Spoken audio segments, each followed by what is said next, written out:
I'm going to do a scene read from The Orphanage, which is available as an ebook, but also it's in 2-bone Anthology 2, out now under my middle grade name of TK Wrathbone, in all good online bookstores. Here we go with the scene read from The Orphanage. Later that night, when the lights were out and everyone was in bed, Alex woke Penny up. "Come on," she whispered in her ear. "Let's go search the office while everyone's asleep." "What? Why?" Penny rubbed her eyes. "Shh," Alex whispered furiously. "Don't wake anyone else up." She grabbed Penny's dressing gown. Penny got out of bed and took her gown from Alex. They tiptoed out of the room and, after looking both ways, moved down the hallway to the stairs. They stopped, for across the open void they saw Adrian and the twins coming from the other side of the building. Quietly, they all descended to the first floor and looked for teachers before moving down to the ground floor.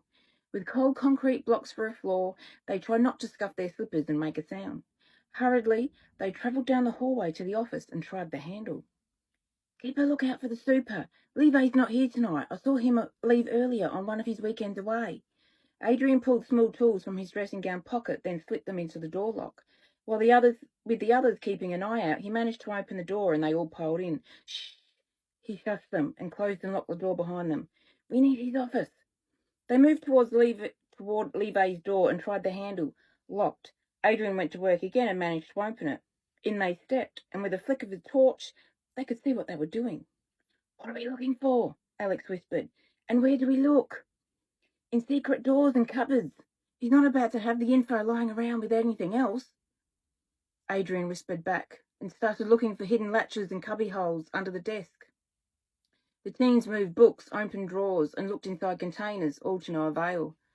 There was a jangle of keys at the main door, and they all froze for a few seconds. "Quick, lights off," Adrian whispered, flicking his torch off and pulling off his slippers. "Under the desk in the main room. Main office. Under the desk in the main office." Back to normal voice. They whipped off their slippers and made it under the secretary's long, large desk, just as the door opened and the light flicked on. Adrian grabbed the gas lift chair to stop it from moving, and they all huddled under the desk, holding their slippers and their breath.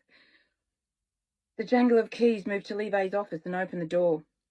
Adrian poked his head up and saw the super go into Levi's office and close the door. He waved Alfred and Alistair toward the open door, and they all bolted silently out the door, down the hall and up the stairs to their floor before stopping for breath. I just realised there's a lot of doors in that paragraph.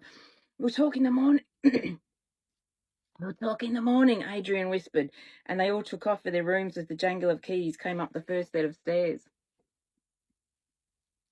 Now I'm going to do a scene read from one that has an accent. Hansel and Gretel, food critics. So I'll have to go a little slower because I'll end up stumbling over myself. So here we go. Scene read from Hansel and Gretel. While Gretel drank, Hansel scoured the grounds. He wasn't sure where the brook had come from, but decided to see where it led. "Come, Gretel, we shall follow the brook." Oh, this accent is going to kill me. Holding hands, they followed the brook downstream until they came to a small clearing that sparkled so brightly they had to cover their eyes. In the field to the left sat a little house all brightly decorated. Smoke curled up from the chimney, and a white picket fence spread around it. "Whoa," Hansel said. "Let's go see who lived there." "Nine," Gretel pulled back, fear covering her pretty face. "Don't be scared," Hansel pulled her along. "I'm here." They made their way up the path and through the gate, stopping in awe at the sight of the giant brown toadstools in the yard. Step by step they approached the house, noticing the bright colours on the walls. Hansel stopped and pointed to the front wall beside the porch. "Does that look like food? Like sweets from de sweet shop?" He walked over and pushed one. "It's soft." He licked his finger. "It's sweet." He ran his tongue over the soft tubes on the wall. "Yum." Gretel joined him and tasted a sweet. "It's sherbet." "Oh, look, they come off." Hansel pulled several sweets off the wall and stuck them in his mouth. Good.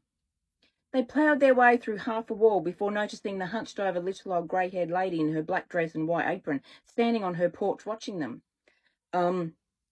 Gulp. Hansel jumped back and quickly swallowed the mouthful of candy. "Enjoying my house?" she asked, with a twinkle in her eye. Gretel stared wide-eyed. Gulp. "Yes." "We're sorry," Hansel wiped his mouth. "This is your house? But it is made of candy." Yes, the old woman replied, it is. She stood watching the two children with their long blonde hair and big blue eyes hanging on to each other for grim death. But that does not mean you can eat it. Hansel gulped again. We are sorry. We are hungry. Mama und Papa sent us into the woods to get fruit as we do not have any food. They told us to go further than ever before, and that is how we found the stream. We followed it and found your house. We did not know any Eins lived here in the woods.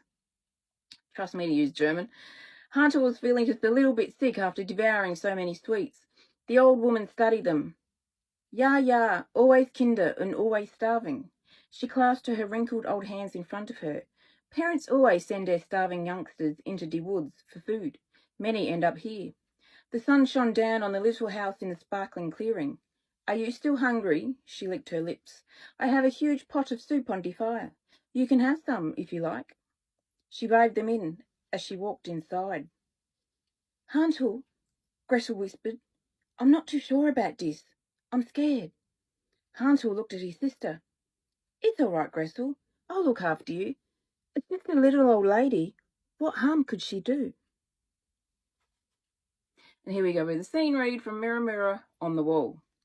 What are you, Silks? Dallas asked, aiming his torch in their faces, making them blink and look away.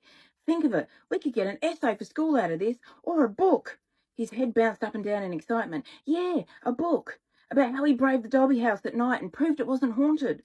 You don't get rich off writing a book anymore, Louis said. My aunt barely got anything for her books, and she's published several. Dallas rolled his eyes. Whatever. We'll be famous then. Problem is, nothing has happened, so we'd have to make it all up. Since nothing's happened then, how about we all go home, Zane said, and turned for the door. Chicken, Dallas said, and started clucking. Bok, chicken, bok, bok. Zane turned back. I am not a chicken, Dallas Howard, and if you don't stop calling me one, I'm going to punch you. Dallas stopped for only a moment. Chicken, bok, bok.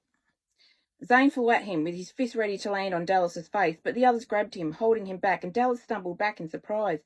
Calm down, dude, Louis told Zane as he held onto his arm. Marshone had the other. Dude's not worth it. Yeah, Marshone agreed, looking down at a surprised Dallas who still sat on the floor. Dallas is just being a dick. Ain't you, Dallas? Dallas blinked in surprise. Yeah, just being a dick. He climbed to his feet and brushed himself off. I didn't mean it. Yeah, right. Zane shrugged off the two boys holding him back. Whatever. Dallas picked up his torch and gave it a shake till it blinked back on. Let's check out the basement, then go. We'll have had enough by then. We'd had enough when we got here, Zane muttered under his breath. Dallas led the way out of the attic and back down the stairs to the ground floor.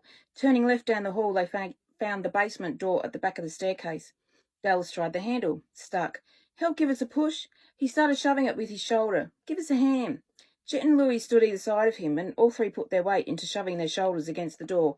It's coming, Dallas muttered under the strain. The door grated. It's coming, he repeated before the door flew open and he went tumbling down the stairs. Oh, God, oh, thud. Couldn't have happened to a nicer guy, Zane muttered dryly. The others grinned and turned their lights on the stairs. Dallas lay at the bottom. Oh, come and help, he called up to them as he lay sprawled across the floor at the bottom of the steps. They slowly made their way down and gave him a hand up. Oh, I don't think anything is broken, he said, wobbling on his feet before brushing himself off. Pity, Zane said as he walked past. There were some scene reads from The Orphanage, Hansel and Gretel, Food Critics, and Mirror, Mirror on the Wall. Also available as ebooks, but in 2-bone Anthology 2, under my middle grade name of TK Wrathbone.